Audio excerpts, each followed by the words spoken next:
하나님의 말씀은 고린도전서 4장 14절에서 21절입니다. 내가 너희를 부끄럽게 하려고 이것을 쓰는 것이 아니라 오직 너희를 내 사랑하는 자녀같이 권하려 하는 것이라. 그리스도 안에서 일만 스승이 있으되 아비는 많지 아니하니 그리스도 예수 안에서 복음으로써 내가 너희를 낳았음이라. 그러므로 내가 너희에게 권하노니 너희는 나를 본받는 자 되라. 이를 인하여 내가 주 안에서 내 사랑하고 신실한 아들 디모데를 너희에게 보내었노니 저가 너희로 하여금 그리스도 예수 안에서 나의 행사 곧 내가 각처 각 교회에서 가르치는 것을 생각나게 하리라. 어떤 이들은 내가 너희에게 나아가지 아니할 것 같이 스스로 교만하여졌으나 그러나 주께서 허락하시면 내가 너희에게 속히 나아가서 교만한 자의 말을 알아볼 것이 아니라 오직 그 능력을 알아보겠노니 하나님의 나라는 말에 있지 아니하고 오직 능력에 있음이라. 너희가 무엇을 원하느냐? 내가 매를 가지고 너희에게 나아가랴. 사랑과 온유한 마음으로 나아가랴. 아멘. 고린도 교회 교인들은 하나님을 믿는 그리스도인들이었습니다. 그럼에도 그들은 하나님의 말씀보다도 세상에 있는 것으로 서로 자랑하며 왕노릇을 했습니다. 바울은 그들의 잘못을 지적해 주었습니다. 왕은 스스로 왕이 되려 한다고 해서 왕이 되는 것이 아니라 진리의 왕, 생명의 왕, 사랑의 왕, 만왕의 왕이신 예수 그리스도께서 자신을 통해서 온전히 역사하실 수 있도록 자신을 내어 드릴 때 바로 그 예수 그리스도로 인해서 결과적으로 왕노릇을 하게 되는 것임을 일깨워 주었습니다. 바로 그와 같은 삶을 위해서 사도 바울은 세상 사람들이 볼 때 만물의 찢기 같은 삶, 세상 사람들이 볼 때 더러워 보이는 삶, 하찮은 구경거리 같이 보이는 삶도 조금도 주저하지 않았습니다. 바울이 미련해서가 아니라 바로 그것이 진리 안에서 왕노릇하는 것임을 바울은 알았기 때문입니다. 그래서 우리가 지난 시간에 잠시 머릿속에 그 고린도 교인들과 바울의 모습을 한번 그려보지 않았습니까? 하나님을 믿는다라고 하면서도 세상의 것으로 왕노릇을 하는 고린도 교인들. 오직 진리의 왕이신 주님만이 역사하실 수 있도록 세상 사람들이 하찮게 보는 삶을 전혀 개의치 않았던 바울. 두 사람 중에서 누가 정말 왕노릇 했는가? 우리 고린도 교인들은 다 모르잖아요. 누군지, 그죠? 그러나 사도 바울은 그가 쓴 글 속에서 아직도 남아 있습니다. 정말 누가 왕노릇하는 삶이었는지 바울의 삶이 생생하게 역설해주고 있죠. 고린도 교회 교인들이 다 스스로 왕이라고 생각했기 때문에 분열과 다툼이 끊어지지 않았습니다. 본래 왕이 많으면 싸우잖아요. 그런데 바울의 편지를 받았을 때 자신들의 실상을 느끼고 얼마나 부끄러웠겠습니까? 스스로. 그 사실을 아는 바울이 본문 14절을 통해서 이렇게 말을 해요. 내가 너희를 부끄럽게 하려고 이것을 쓰는 것이 아니라 오직 너희를 내 사랑하는 자녀같이 권하려 하는 것이다. 자기 글을 읽고 부끄러워할 고린도 교인들의 마음을 미리 읽었습니다. 그리고 내가 이 글을 쓰는 목적은 너희들에게 수치를 주려 함이 아니다. 내가 너희들을 자녀처럼 사랑하기 때문이다. 그러니까 처음부터 끝까지 바울이 고린도 교인들에게 권면하는 그 말씀의 동기와 토대가 사랑이라는 사실을 그들에게도 일깨워주고 바울 자기 자신도 스스로 다시 한번 확인하는 것이죠. 사랑하기 때문에 상대의 수치를 가려줄 수도 있지만 사랑하기 때문에 상대를 수치스럽게 할 수도 있어요. 여기에서는 너희들 부끄럽게 하려고 하는 게 아니다. 이렇게 말한 바울이 고린도전서 6장 5절에서는 이렇게 말합니다. 6장 5절이에요. 내가 너희를 부끄럽게 하려 하여 이 말을 하노니 너희 가운데 그 형제가 너를 판단할 만한 지혜 있는 자가 이렇게 하나도 없느냐. 서로 싸우면서 법정에 가서 송사를 벌리는 자들을 가리켜서는 내가 이 말을 하는 이유는 너희들이 스스로 부끄러움을 느끼게 하게 합니다.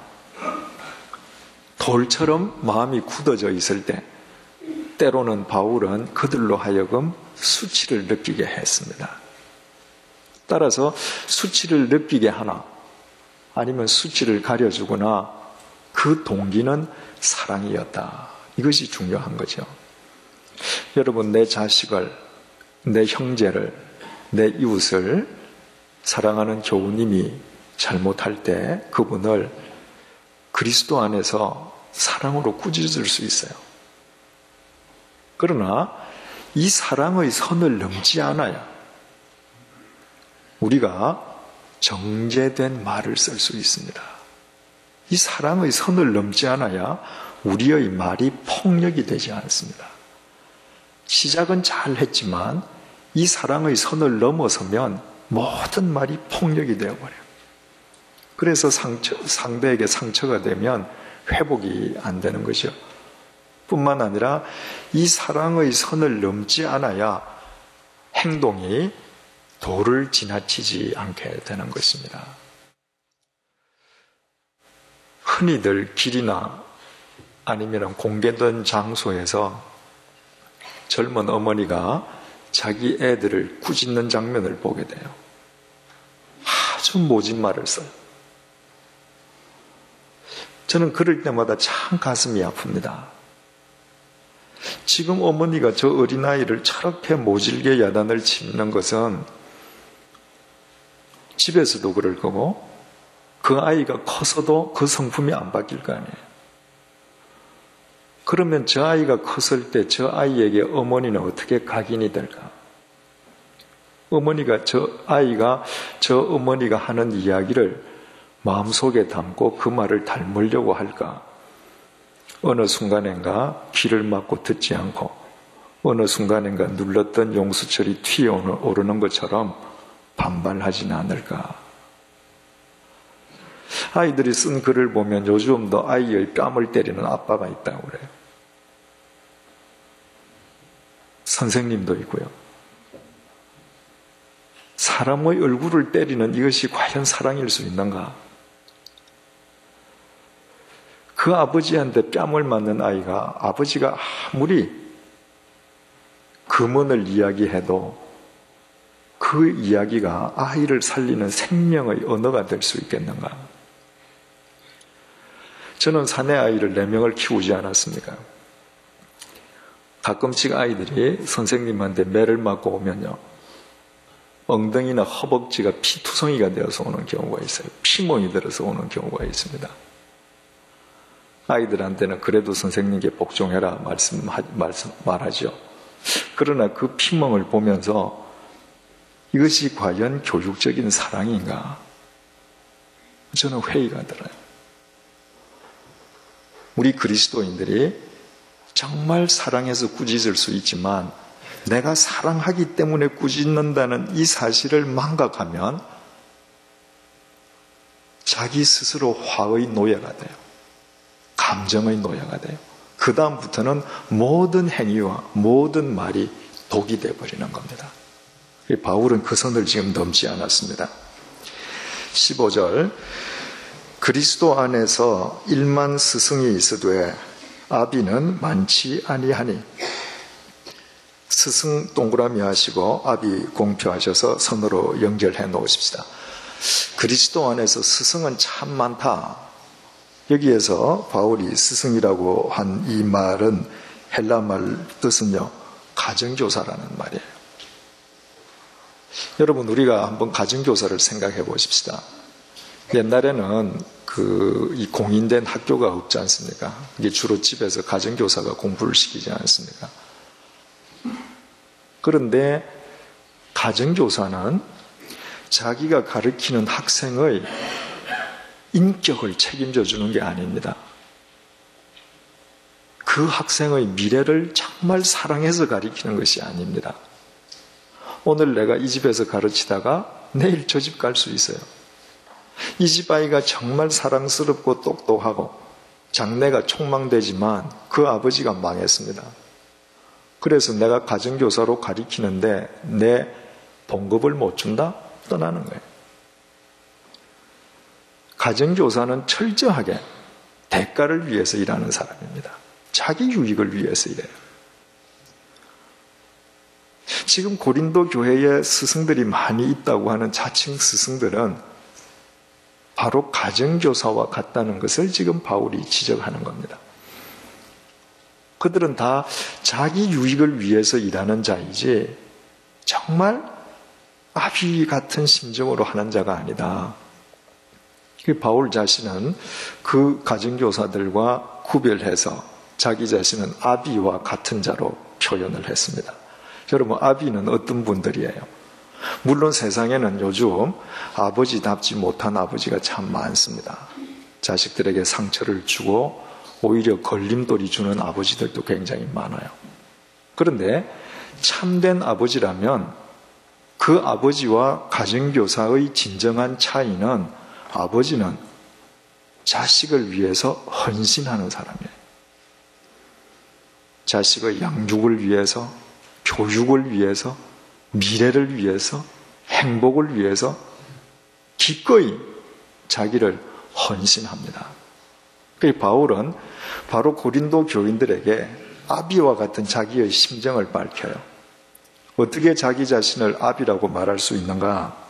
15절 하반절 보니까요. 그리스도 예수 안에서 복음으로서 내가 너희를 낳았음이라. 바로 몇 해 전에 바울이 고린도까지 직접 찾아가서 그들에게 생명의 복음을 전하지 않았습니까? 그것을 두고 내가 복음으로 너희들을 잉태했다. 그래서 나는 너희들에게 대해서 아비의 같은 심정을 갖고 있다. 이렇게 말을 했습니다. 우리는 여기에서 참된 사랑이란 내가 사랑하는 상대에게 내가 할애하는 시간의 길이와 정비례한다는 사실을 알아요. 고린도에 있는 사람들은 고린도 교인들과 다 같이 있습니다. 매일 같이 살죠. 주일날 예배당에 가서 매일 같이 보죠. 그러나 상대를 위해서 자기 자신을 주는, 시간을 주는 그 사랑의 표출은 없었단 말이죠. 그러니까 늘 같이 있고 한 공간에 있지만 그들은 마치 모래알과 똑같았습니다. 구심점도 없고 통합도 없는 것이죠. 그러나 바울은 자기 생애에서 한 부분을 고린도 교인들을 위해서 고린도까지 찾아가서 그들에게 자기의 시간을 줬습니다. 시간이라는 것은 우리 생명이죠. 내가 누구를 위해서 나의 시간을 할애해 준다고 하는 것은 내 생명을 주는 거예요. 그냥 주는 겁니다. 그래서 지금 몇 해가 지나서 바울은 몸은 고린도가 아니라 에베소에 있지만 자기의 생명과 시간을 주었던 대상들이기 때문에 그 마음은 여전히 고린도 교인들하고 같이 있습니다. 그래서 내가 아비의 심정이라고 말을 하는 겁니다. 그러면 우리 각자가 내가 사랑의 사람인가 아닌가 간단하게 가늠해 볼 수 있는 기준이 이제 하나 생긴 셈입니다. 내가 일터에서 내 유익을 위해서 만나는 사람들, 또 나의 취미를 위해서 만나는 사람들. 가령 예를 들어서 내가 골프를 좋아하면 골프 친구들이 있겠죠, 그죠?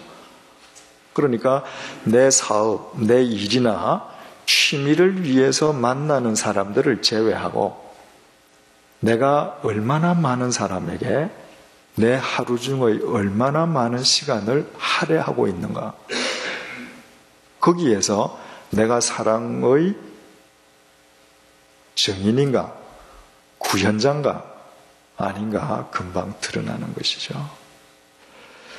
내가 정말 내 아내를 위해서, 내 남편을 위해서, 내 자식들을 위해서 내가 한 지붕 아래에 같이 살지만 하루에 단 5분, 10분이라도 나의 유익을 위해서 그들을 내 곁에 두는 것이 아니라 그 그들의 유익을 위해서 내 시간을 할애하지 않는 한 실은 한 지붕 아래에 사는 모래알들과 같은 겁니다.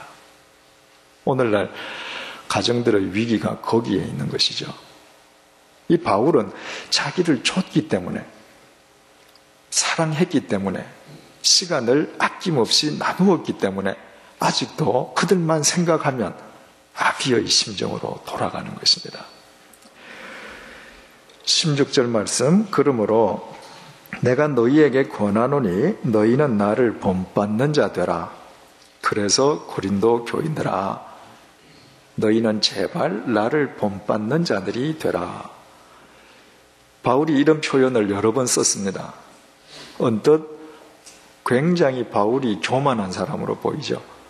실제로 이 구절을 놓고 바울을 교만하다고 비판하는 글들도 있죠.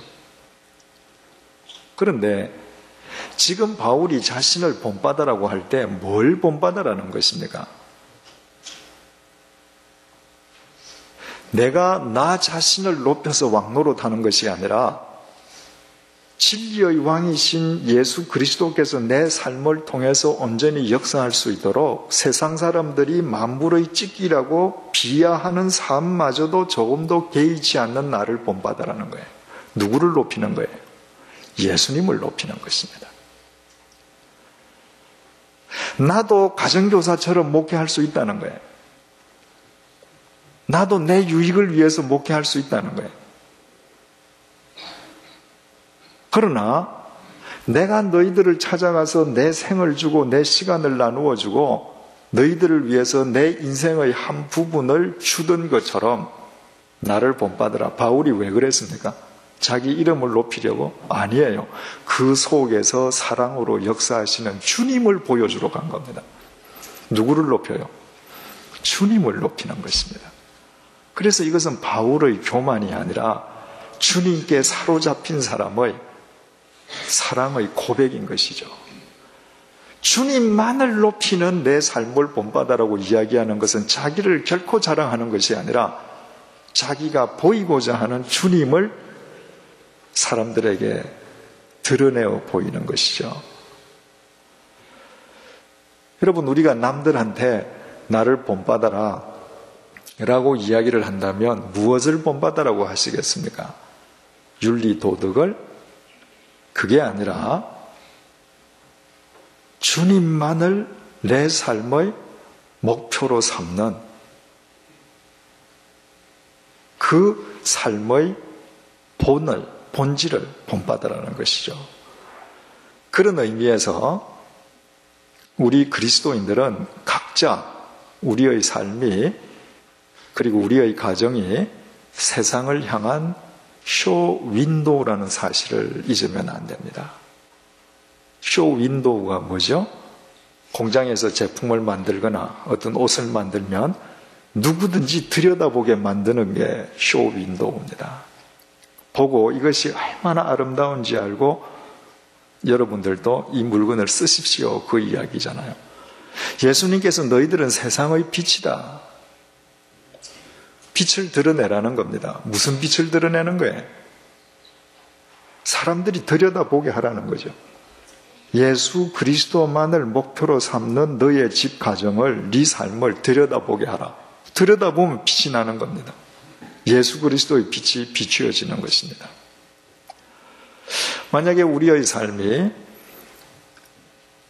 밖에 나와서는 굉장히 아름답게 보이는데 실제 내 모습을, 내 가정을 세상을 위한 쇼 윈도우로 보여줄 수가 없어서 짙은 카튼을 가려놓고 있다.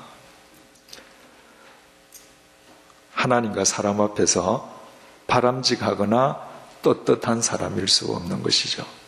바울처럼 언제든지 와서 보고 배우고 본받아라. 이것이 우리 삶의 실체가 되어야 되겠죠. 17절 말씀입니다. 이를 인하여는 너희가 나를 본받는 자 되게끔 하기 위해서, 이 말이죠. 이를 인하여 내가 주 안에서 내 사랑하고 신실한 아들 디모데를 너희에게 보내었다. 바로 너희들이 나를 본받고 주님만을 목표로 삼는 그 삶을 살 수 있도록 도와주기 위해서 내가 사랑하고 신실한 내 아들, 신앙의 아들이죠, 디모데를 너희들에게 보내었다.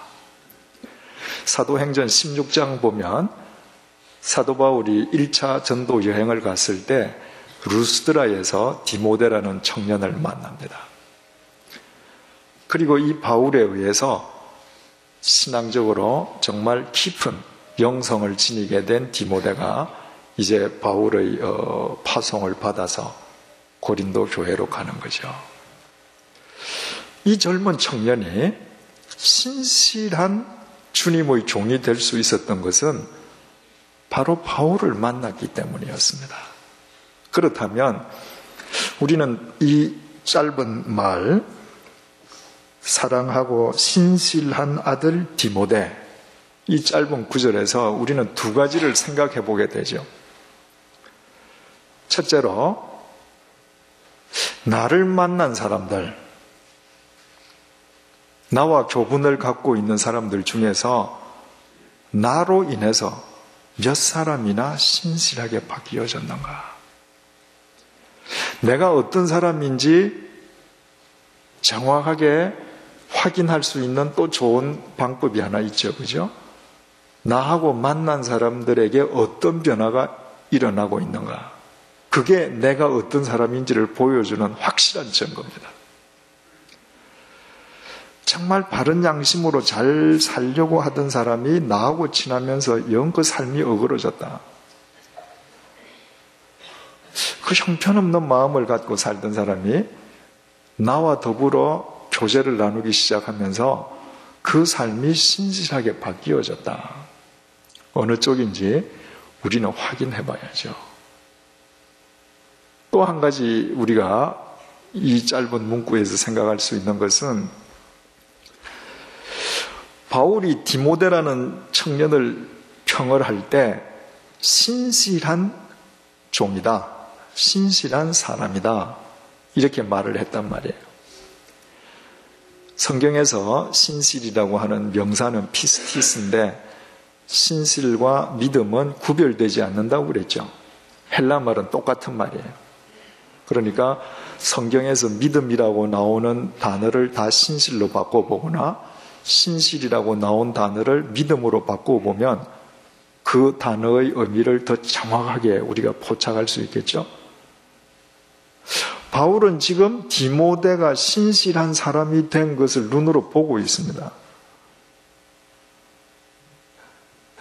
여러분들도 다른 사람들의 그리스도 안에서 정말 신실한 믿음을 지니고 있는가 아닌가 여러분들 아시죠? 그죠? 왜? 믿음은 눈에 보이는 것이니까. 제가 회복의 신앙이라는 데서 믿음은 눈으로 볼 수 있는 것이라고 했습니다. 예수님께서 어느 날 가시는데 한 백부장이 와서 예수님께 간청하지 않습니까? 자기 집에 있는 종이 중풍병에 걸렸으니까 예수님 좀 오셔서 고쳐주십시오. 여러분, 우리는 그런 장면을 볼 때 그저 대수롭지 않게 생각해요. 그러나 그 장면을 머릿속에 한번 그려보십시오. 지금 청년 예수가 걸어가요. 그런데 그분 앞에 와서 무릎을 꿇고 부탁하는 사람은 누구예요? 로마 장교입니다. 일제시대 때 한복을 입은 조선 청년이 한 명 지나가는데 일본 군대 고급 장교가 사람들이 다 보는 진고개에서 조선 청년한테 무릎을 턱 꿇었다. 이 보통 일이 아니죠. 그런데 무릎을 꿇은 내용을 보십시다. 일본 군인 장교가 내 아내, 내 자식이 아픈데 듣기로 당신이 용하다고 하니까 가서 좀 도와주십시오가 아니라 우리 집에 있는 종이 머슴이 아프다는 거예요. 그러면 일본 군인이 조선 청년 앞에 무릎을 꿇고 자기 집에 있는 조선 머슴 좀 고쳐달라는 거예요. 일본 군인이 그거 할까요? 절대로 안 할 겁니다. 그런데 이 로마 장교는 자기 집에 있는 종, 말이 좋아서 종이지, 그때 노예죠, 그죠? 노예를 위해서 식민지 국가의 청년 앞에 가서 무릎을 꿇었습니다. 좀 고쳐주십시오. 예수님께서 갑시다, 내가 고쳐드릴게. 그랬더니 그 백부장이 뭐라고 얘기합니까? 안 오셔도 됩니다. 나도 수하의 사람을 거느리고 있는데 가라 하면 가고 오라면 옵니다. 여기서 명령만 해주십시오. 예수님께서 이렇게 말씀하셨어요. 내가 진실로 진실로 너희에게 이르노니 이스라엘 중 아무에게서도 이만한 믿음을 만나 보지 못했다. 믿음, 신실이라고 그랬죠. 믿음은 신실이기 때문에 눈에 보이는 거예요. 그래서 우리도 어떤 분은 굉장히 열심인 것 같지만 아직도 좀 미숙하고, 어떤 분은 전혀 자기를 내세우지 않지만 저분은 참 신실한 크리스찬이야, 우리 다 알고 있거든요. 그렇다면 중요한 것은 다른 사람들은 나의 신실함도 지금 보고 있다는 것입니다. 내가 나를 어떻게 평가하든 상관없이 다른 사람은 나의 신실의 정도를 보고 알고 있다는 거예요. 그래서 그리스도인들은 끊임없이 자신의 믿음을 객관화시켜 가야 합니다. 다른 사람의 눈으로 나를 봐야 돼. 내 이웃의 눈으로 볼 때 내가 신실한 그리스도인으로 투영되는가? 내 자식의 눈으로 볼 때 내가 신실함이 있는가? 내 아내, 내 배우자, 남편의 눈으로 볼 때, 우리 구역 식구들이 볼 때 어떤가? 그 믿음의 객관화를 시켜갈 때 우리는 하나님의 말씀 안에서 자신을 더 바르게 빚어갈 수 있는 것이죠. 17절 하반절입니다. 왜 디모데를 보내었는가? 저가 너희로 하여금 그리스도 예수 안에서 나의 행사, 곧 내가 각 처, 각 교회에서 가르치는 것을 생각나게 하리라. 이 부분을 표준 세번역이 원문의 뜻을 더 알기 쉽게 이렇게 번역했습니다. 그는 디모데지요. 디모데는 내가 어디서나 모든 교회에서 가르치는 대로 그리스도 예수 안에서 살아가는 나의 생활 방식을 여러분들에게 되새기게 해줄 것입니다. 디모데가 가서 뭘 이야기해 줄 것인가? 고린도 교회 여러분 생각나시죠? 바울 선생은 말만 한 거 아니죠? 바울 선생은 여러분들한테 말을 한 대로 살지 않습니까? 그런데 그분은 여기서 여러분들 앞에서 연기를 한 것이 아니고 그분은 어디 가나 그분이 가르친 대로 삽니다. 그 바울의 생활 방식을 생각나게 해줄 것이라는 겁니다. 그러면 고린도 교인들은 지금 뭘 하는 거예요? 말만 하지 안 사는 겁니다. 그래서 디모데를 보내어서 말씀대로 사는 사람이 참된 그리스도인이라고 하는 바울의 가르침을 되새기게 해주는 것이죠. 아까 그리스도인의 삶과 가정은 누구든지 들여다볼 수 있는 쇼윈도우라고 그랬습니다. 그렇다면 그리스도인 그 사람 자체를 우리는 또 어떻게 표현할 수 있는가? 우리 각각은 모델들이에요. 모델들. 뭘 보여주는가? 하나님의 말씀대로 사는 삶을 보여주는 거예요.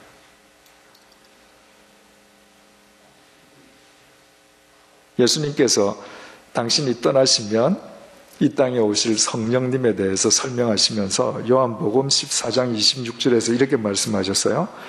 보혜사 곧 아버지께서 내 이름으로 보내실 성령, 그가 너희에게 모든 것을 가르치시고 내가 너희에게 말한 모든 것을 어떻게 한다고요? 생각나게 하시리라. 성령님께서 하시는 역할 가운데에 큰 역할이 예수 그리스도께서 하신 말씀을 생각나게 하신다는 거예요. 그렇다면 누가 성령 충만한 사람인지 알게 되죠, 그죠? 내가 길을 걸어갑니다. 그런데 누구든지 나를 보고 예수 그리스도의 말씀을 생각한다면 난 성령 충만한 사람이에요. 그런데 나의 신앙 연륜에 상관없이, 아니 심지어는 내가 입으로 하나님의 말씀을 하고 있음에도 불구하고 나를 보기만 보면 재밌는 거 생각한다. 엉뚱한 거 생각한다. 내가 그리스도인으로서의 모델의 삶을 잘 못 살고 있는 것이죠. 18절입니다. 어떤 이들은 내가 너희에게 나아가지 아니할 것 같이 스스로 교만하여 져서나, 고린도에 있는 교인들 중에서 상당수가 스스로 교만해졌습니다. 스스로 교만해졌다고 하는 PCOO라고 하는 이 헬라 말은 대장간에서 그 쇠를 녹이기 위해서 풀무질을 하잖아요. 불에 바람을 넣지 않습니까? 그 풀무로 부풀리는 것을 의미해요. 이 교만이라는 게 자기를 그렇게 부풀리는 것이라는 겁니다. 우리 지난 주일날 주일 예배 시간을 통해서 교만이 뭔지 한번 생각을 해봤습니다. 흔히 교만은 어떤 특정 행동과 연관지어서 생각하는 경향이 있다고 그러죠. 가령 이를테면 저 사람은 말이 고분고분하지 않아, 저 사람은 인사성이 밝지 않아, 그러면 우리는 보통 교만하다고 그럽니다. 그리고 그 반대의 경우는 겸손하다고 우리가 표현한다고 그랬죠. 그런데 그게 아니라고 했습니다. 지난 주일날 어떤 한 여성도님이 보낸 메일을 우리 같이 들어보지 않았습니까? 그분 남편은 교회에서 존경받는 크리스찬이고 온 구역 식구들이 본으로 삼는 구역장이단 말이죠. 그러니까 교회에서 사람들에게 얼마나 극진하게 인사를 하고 얼마나 예의를 갖추어서 말을 하겠습니까? 사람들은 분명히 저분은 겸손하다고 말을 했을 겁니다. 그런데 집에서의 삶은 영 딴판이었죠. 아내가 참 얼마나 고통스러웠으면 그런 글을 보내었겠습니까? 그래서 교만은 무엇인가? 어떤 특정한 공간에서 인간이 보여주는 특정한 행동과 관련 없고, 교만은 하나님의 말씀을 지키지 않는 것 자체가 교만이라고 했습니다. 왜 하나님의 말씀을 안 지켜요? 내가 하나님 말씀보다 결과적으로 더 높은 데 있음을 의미하는 겁니다. 내가 하나님의 말씀보다 낮은 데 있다면 지킬 수밖에 없는데, 본인이 의식하든 의식하지 않든 하나님을 믿는다라고 고백은 하면서도 말씀을 안 지키는 것은 실은 그 마음이 하나님보다 더 높은 데 있다는 것이죠. 그런데 바울의 표현이 내가 너희에게 가지 아니할 것처럼 너희들이 착각하고 스스로 교만해졌다는 것입니다. 아, 이제 바울은 안 올 거야. 그러니까 바울의 가르침은 필요 없죠. 따라서 나를 높이고 나를 드러내는 데에 바울의 말을 이용만 할 뿐, 그 바울의 말이 내 삶의 지침이 안 되는 것입니다. 내가 너희들한테 가지 않으리라고 너희들이 생각하고 그렇게 교만해졌지, 바로 바울이 말하는 이 바울과 고린도 교회의 관계는 지금 무엇을 일깨워주기 위함입니까? 바로 주님과 고린도 교인들의 관계를 이런 식으로 일깨워주는 거죠. 지금 너희들이 예수 그리스도께서 너희들과 함께하고 계심을 너희들이 안 믿으니까 스스로 그렇게 교만해졌지. 예수 그리스도께서 우리와 함께하고 계시고 예수 그리스도의 말씀대로 모든 것이 이루어짐을 우리가 믿는다면 주님의 말씀을 쫓지 않을 수가 없지 않습니까? 그게 안 쫓는다는 것은 나도 모르게 내가 더 높이 올라가 있는 것이라는 거예요. 몇 해 전에 저희 형제들이 그 부부 동반을 해서 제주도에 여행을 갔습니다. 이제 주일이 됐거든요. 그래서 주일날 그 예배당에서 제일 가까운 데 있는 교회를 갔습니다. 한 20명 정도 앉아있는 아주 작은 교회인데, 주보를 이렇게 폈더니 사람들마다 딴 교회 가서 이제 주보를 펴면 뭐부터 보는지 관심사가 틀리잖아요. 그래서 저는 딴 교회 주보를 보면 항상 이제 본문하고 설교 제목을 먼저 보거든요. 또 이렇게 폈더니 본문이 요한복음 19장 31절에서 41절인데 설교 제목이 성경을 응하게 이렇게 되어 있어요. 그래서 참 용타, 어떻게 옛날 내가 했던 설교 제목하고 똑같네. 저는 제목을 다 본문에서 따내니까 제가 썼던 제목은 금방 알거든요. 조금 있다가 예배가 시작이 됐습니다. 목사님이 나오셔서 설교를 하시는데 제일 설교 첫 부분의 예화가 몽고 라마교 사원에 있는 마니테 이야기를 하셔요. 제가 그 본문 설교할 때 바로 그 예화부터 시작했거든요. 몽고에 가면 라마교 사원인데 제가 직접 찾아갔습니다. 가서 이제 마니테라고 말만 듣던 걸 제 눈으로 처음 보고 한번 돌려봤죠. 그 라마교에서는 마니테라고 하는 통을 사원 주위에 뺑 이제 기둥에다가 이렇게 꽂아 놓습니다. 그리고 그 안에 라마교 경전을 조금씩 넣어두는 거예요. 가령 우리 성경 예를 들면 창세기부터 요한계시록까지 66권이 있지 않습니까? 그러면 창세기 통이 있고 출애굽기 통 66개가 있는 겁니다. 그래서 사원을 삥 돌면서 손으로 한 바퀴 싹 돌리면 창세기 읽은 거예요. 출애굽기 돌리면 출애굽기 읽은 거예요. 그러니까 라마고 교인들은 사원에 찾아가서 경배드리고 나오면서 계속 돌면서 돌리는 거예요. 그리고 자기 오늘 10번 읽었다, 20번 읽었다 이러고 자랑하고 가거든요. 돌리니까 참 잘 돌아갑니다. 그래서 제가 그 이야기로 설교를 했는데 그분도 똑같은 이야기를 하세요. 그래서 저분도 몽고 다녀오셨나 보다. 저는 그렇게 생각했죠. 그 다음부터 본문을 풀어나가시는데 제 설교문을 읽는 겁니다. 처음부터 끝까지 제 설교를 읽는 거예요. 그분은 제 얼굴을 모르는 분이에요. 아마 제 얼굴을 아시는 분이셨더라면 강대상에 올라가 있어서 저를 보는 순간에 그걸 못 읽으셨겠죠. 끝나고 제가 인사하고 나가는데도 저를 모르십니다. 제 설교문을 읽는데 처음에는 굉장히 화가 났죠. 아니 어떻게 저렇게 무책임한 사람이 있을까. 나중에 끝날 때쯤은 마음이 바뀌었어요. 저분이 얼마나 바쁘시면 저럴 수밖에 없었을까. 또 그 다음에는 마음이 한 번 더 바뀌었습니다. 내가 한 설교지만 저 설교를 통해서 하나님께서 나에게 주신 말씀이 있는가 보다. 그리고 서울에 올라와서 그분에게 도움이 되는 책을 1년 동안 보내드렸습니다. 그 책을 읽으시고 좀 더 쉽게 설교를 하게 해드리기 위해서.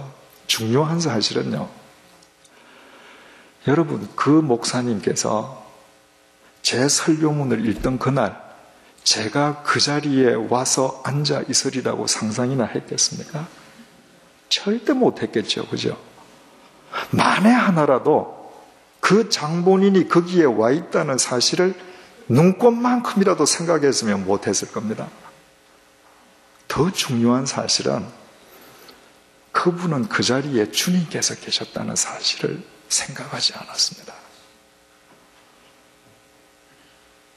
내가 그 자리에 가는 것은 어려운 일이지만 주님은 항상 그 자리에 계시는 거예요. 그 사실을 그분이 아신다면 차라리 여러분 오늘 나 바빠서 아무개 목사 설교문 있습니다. 그죠? 그러지 않고 마치 자신이 준비한 설교인 것처럼 한다는 것은 그 자리에 주님께서 계신다는 사실을 그분은 인정하지 않는 분이에요. 그게 교만인 것입니다. 그분이 아무리 교인들에게 정중하게 인사하고 예의를 갖추어서 말을 한다 할지라도 내 삶의 현장에 있는 주님을 인정하지 않는다는 것은 은연중에 내가 더 높잖아요. 내가 더 중요하잖아요. 내가 더 크고. 교만은 그거라는 것이에요. 여러분들께서 정말 여러분들의 삶의 현장에, 여러분들의 가정에, 일터에, 매일매일 그 현장에 예수 그리스도께서 내 앞에 앉아 계신다고 생각해 보셔요. 우리는 겸손하게 살 수밖에 없습니다. 그런데 그 주님의 임재를 내가 인정하지 않는다면 결과적으로 우리는 교만할 수밖에 없는 거예요. 그래서 바울이 얼마나 표현을 잘했어요. 내가 너희에게 나아가지 아니할 것 같이 스스로 교만해졌다. 19절, 그러나 주께서 허락하시면 내가 너희에게 속히 나아가서 교만한 자의 말을 알아볼 것이 아니라 오직 그 능력을 알아보겠다. 말과 능력 공표를 한번 해보십시다. 나는 교만한 자의 말은 듣고 싶지도 않다. 상관하지 않겠다. 그의 능력을 알아보겠다. 왜 교만한 자의 말을 들을 필요가 없죠? 교만은 실제의 자기보다 자기를 높은 곳에 둔 것이라고 그랬잖아요. 그러니까 그 말은 실제의 자기보다 높이 말하는 거니까 다 거짓말이죠. 다 진실이 아니죠. 그 말은 드러나만 합니다. 그래서 나는 능력을 보겠다. 그 능력은 무엇인가? 하나님의 말씀대로 그리스도인답게 살아가는 능력입니다. 우리의 실상은 무엇으로 드러나는가? 우리의 말로 드러나는 것이 아니라 말씀대로 사는 것으로 우리가 어떤 사람인지 드러나는 것이죠. 그런데 여러분 한번 생각을 해보십시다. 우리에게 진정으로 하나님의 말씀대로 살 수 있는 능력이 우리에게 있습니까? 없습니다. 따라서 하나님의 말씀대로 살고자 하는 자는 자기 능력으로 안 되기 때문에 주님의 능력을 구할 수밖에 없습니다. 성령님의 능력 속에 거할 수밖에 없어요. 따라서 내 삶에 임재해 계시는 주님을 영적으로 내가 느끼고 단 한 번이라도 주님 말씀대로 살려고 노력해 본 사람은 교만할 틈이 없습니다. 왜? 내가 주님의 능력 의지하지 않고는 단 한순간도 말씀대로 살 수 없는 것을 알거든요. 그러나 내가 교만해졌다, 높아졌다, 그 이야기는 바꾸어 이야기하면 하나님의 말씀대로 살려고 한 번도 진지하게 고민해 본 적이 없었음을 뜻하는 것이 되는 것이죠. 20절, 하나님의 나라는 말에 있지 아니하고 오직 능력에 있다. 말 능력. 다시 또 우리 공표를 하십시다. 헬라어 원문을 아주 문자적으로 번역하면 하나님의 나라는 말 안에 있지 아니하고 오직 능력 안에 있다. 우리가 죽어서 하나님의 나라에만 가는 것이 아니라 살아있는 동안에도 하나님의 사랑과 생명과 정의로 통치하시는 하나님의 나라가 우리 속에 있단 말이죠. 하나님의 통치예요. 그런데 그 하나님의 나라는 그저 말만 한다고 해서 그 말 속에 있는 것이 아니라 그 말씀을 쫓아 사는 삶을 통해서 확장된다는 것입니다. 인간의 일생에서 제가 그 프랑스 사람들이 말씀대로 산다는 것을 프랑스 말로 어떻게 표현하는지를 적었던 적이 있습니다. 우리는 말씀대로 산다 이렇게 표현을 하는 것이 사실 굉장히 추상적이잖아요. 그런데 세계에서 제일 정확한 표현력을 갖고 있다는 프랑스 사람들은 그 말을 이렇게 표현해요. 하나님의 말씀을 나의 행동 속에 집어넣는다. 정말 정확한 표현이죠.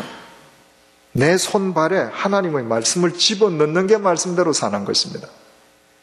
그런데 하나님의 말씀을 내 행동 속에 집어넣는다라고 할 때 행동이라는 것이 프랑스 말로 acte, A-C-T-E-S, acte인데 이걸 영어로 번역하면 acts예요. 그게 뭐죠? 사도행전이에요. 사도행전이 뭔지 아십니까? 하나님을 믿기 때문에 하나님의 말씀을 자기 행동 속에 집어넣었을 때 그들의 삶을 통해서 하나님 나라가 확장되었다는 것이 사도행전입니다. 여러분, 제가 이야기를 합니다. 여러분들께서 들으실 수 있는 이유는 제가 하는 이 이야기가 공기를 진동시키기 때문입니다. 그죠? 이 공기의 진동이 여러분들의 귀청을 때려서 소리를 들으시는 거예요. 모든 말은 공기를 진동시킵니다. 그러나 공기의 진동이라고 해서 다 같은 진동이 아닙니다. 불과 0.1초 만에 공기의 떨림 자체로 순식간에 없어져 버리는 소리가 있는가 하면 영원히 한 사람의 마음속에 살아서 생명으로 역사하는 말이 있습니다. 공기의 진동은 이미 끝났는데 생명의 진동으로 남아있는 말들이 있어요. 어떤 경우에 그게 그렇습니까? 행함 속에 말씀을 집어넣은 자가 말을 할 때 그 말이 육화되는 거예요.